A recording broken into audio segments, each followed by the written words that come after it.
Përkujtohet të 71 vjetori i masakrës së Borovës, drejtues të pushtetit vendor të Ersekës, të shoqëruar nga ambasadori gjerman Helmut Hoffmann, deputetja socialiste Arta Dade dhe zyrtarë të tjerë, zhvilluan omazhe në nderim të 107 martirëve të vrarë. Për ambasadorin gjerman, prania në një vend ku paraardhësit e tij kanë bërë krime barbare nuk është e lehtë, dhe për këtë, tha ai, çdo gjerman sot i vjen turp. Dieses Massaker der deutschen Wehrmacht hat sich tief eingegraben in die Erinnerung Borovas und weit darüber hinaus.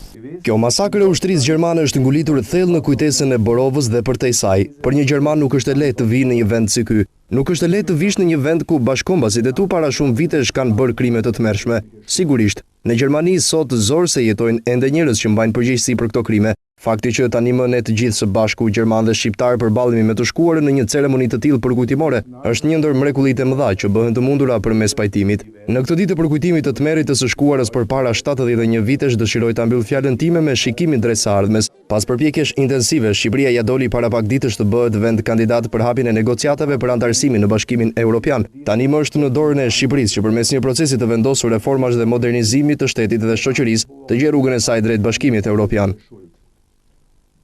Historia mbetet aty ku është. E rëndësishme është që nga historia të nxirren mësime. Dhe unë besoj që bota sot i ka nxjerrë mësimet nga historia.